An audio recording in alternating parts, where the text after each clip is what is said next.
Well, we've seen how you can incorporate feng shui principles into design, but what about geometry? Here with a closer look, designer Avissa Mojtahedi joins me right now.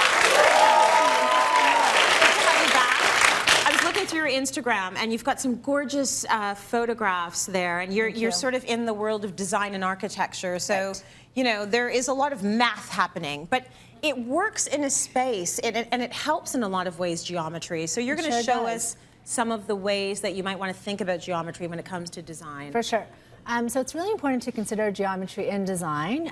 The different lines and curves and the shapes of the furniture pieces just makes everything a lot more interesting, not just so expected and linear. Yeah. Here we have a sectional that's very linear in this living room. Okay. I'm just going to pull up my tools here. Lovely. So we have a very linear sectional here, paired with a curved coffee table, and basically what happens, it's super easy to walk around. You're not hitting your knees or your legs. It's not dangerous. Yes. And it just really opens up the flow. So the situation there is that if it was hard line, hard line, hard line, you would miss that circular energy. Right. So it's nice to have a mix of both, and that's when you rely on folks like you to make sure your room is balanced. Hopefully, yes. Next, you have a picture of a kitchen, and I believe this is a before shot. This is a before shot. My client's main concern here was there was not enough space for them to walk around, so it's very tight, and also the color is very dark and just kind of collapsing. Yes. So the solution here was to create a very open and airy aesthetic. And what I chose to do is push the island forward by about 6 inches. Yeah. So we've gone forward here, and it made a huge difference. It opened everything up. They're able to cook together. They're not in each other's master chef space. Yes. It's way more comfortable. And in kitchens, we are all familiar with the very famous working triangle. Yes. Which joins our sink, our cooktop, and our fridge. Yeah. I also try and incorporate another triangle as well, which kind of joins the appliances when you're cooking. So we have a microwave drawer with the cooktop and hood as well. So a couple of triangles happening here, and it just really helps to make the space feel a lot more functional. It's about workflow, right? It's all about workflow. So we call it this is very highly technical, we call it the bum test. Okay. So if you're washing the dishes and cooking and two of you are in there at the same time and you're touching bums, you need more space.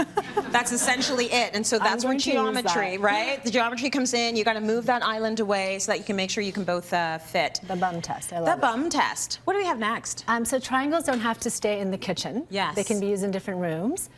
Here we have a living room where the idea was to pull your eye from the sculptural chair onto the coffee table and the fireplace. Yeah. So we've started here, and the accessories on the coffee table are different heights, so it kind of pulls your eye up. Yes. And then it goes on to the fireplace and then back. So that works really well. You can also use a different triangle in the same space. As we move on here. So we have our sofa and our 2 chairs just in front. Yeah.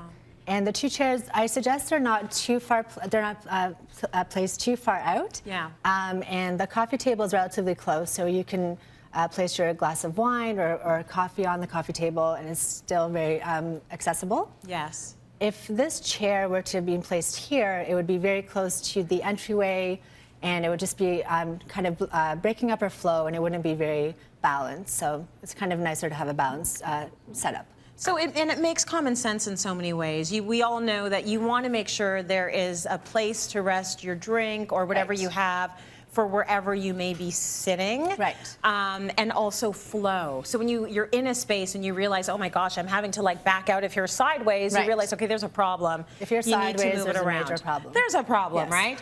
Okay, next we have, what do we have next? Here we have, if you have a fireplace that is off center, do not worry, there's always a solution. Yeah. What we've done here is I've designed a panel in the space that really pulls your eye. Thank you.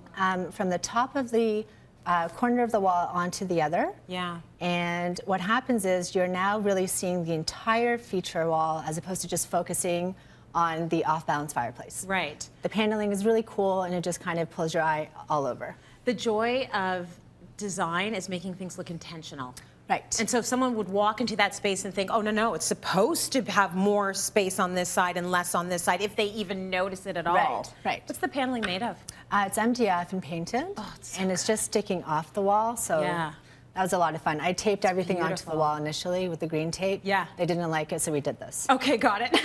They're like, get rid of that green tape. No more tape. Next, what do you have? So also this is another feature wall with a fireplace. Yeah. It's still not fully balanced. We have a little bit of a jog in the wall here. Yeah. So it kind of goes here. The idea here was to create the focal point in the feature wall, but also to kind of pull your eye throughout the entire space as well. Yeah. So the solution here was to dress the space with a nice warm wallpaper. That's lovely. So that's supposed to soften the jog a bit. Still, you have your focal point with the bold impact, but then just kind of you can still see the entire wall as well. Very nice. So, you know, when the kids look at me and they say, well, what do I need math for? Everything. Everything. You're going to need it at the grocery store. You're going to need it in your home decor. Yeah. You need geometry. You need math. Absolutely. Avissa, thank you for doing it so Thank you so beautifully. much.